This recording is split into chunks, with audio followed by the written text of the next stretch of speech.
Recharge खत्म होने के बाद आउटगोइंग के साथ साथ इनकमिंग कॉल का भी बंद होना। सर जब प्रीपेड प्लान एक्सपायर होता है या मोबाइल रिचार्ज की वैलिडिटी खत्म होती है तो आपकी आवाज बंद कर दी जाती है, फोन मेरा, सिम कार्ड मेरा, नंबर मेरा। तो सर रिचार्ज खत्म होने के बाद आउटगोइंग कॉल बंद होना समझ आता है, लेकिन इनकमिंग कॉल बंद होना सरासर मनमानी है। सर हमारा मोबाइल नंबर आज हमारी डिजिटल पहचान बन चुका है।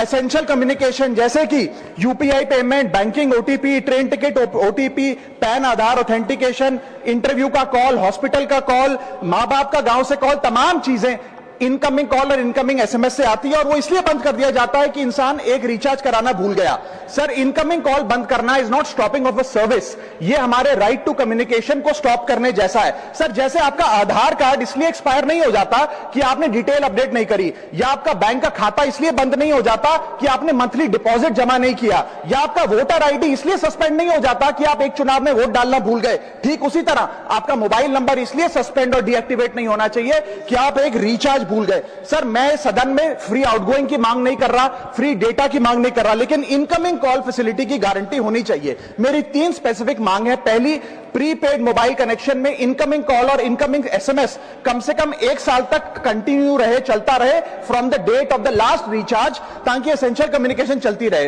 दूसरी, deactivation of the mobile number after 3 years. ऐसा ना हो कि आपका मोबाइल नंबर किसी को आपका मोबाइल नंबर बंद करके किसी और को अलॉट कर दिया जाए। कम से कम 3 साल का ग्रेस पीरियड देना चाहिए from the date of the last recharge. And third demand, mobile operator should introduce a low cost incoming only plan. वो लोग जो सिर्फ इनकमिंग के लिए फोन रखते हैं उनके लिए, जैसे कि 10 रुपए में 180 दिन की इनकमिंग कॉल की फैसिलिटी, इस प्रकार की स्कीम्स मोबाइल ऑपरेटर को लानी चाहिए।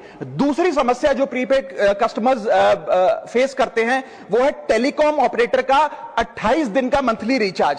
साल में सर महीने 12 होते हैं, लेकिन 28 दिन की रिचार्ज के माध्यम से 13 टाइम्स रिचार्ज कराना पड़ता है। कैसे सर? 28 दिन into 13 times is equal to 364 days. ये एक बड़ी क्लेवर स्ट्रैटेजी है जिसके चलते आपको फीलिंग 30 दिन की देते हैं, लेकिन आपसे डीलिंग 28 दिन की करते हैं। सर दुनिया में हर जगह बिलिंग साइकिल कैलेंडर मंथ के हिसाब से होती है, 30 या 31 दिन। आपको मंथली सैलरी, लैंडलॉर्ड का रेंट, बैंक की ईएमआई, बिजली पानी गैस का बिल, तमाम चीजें 30 या 31 दिन के महीने के हिसाब से होती हैं। लेकिन ये मोबाइल ऑपरेटर, टेलीकॉम ऑपरेटर 28 दिन के महीने के हिसाब से आपको रिचार्ज प्लान बेचते हैं, ताकि साल में एक अतिरिक्त रिचार्ज आपको मिल जाए।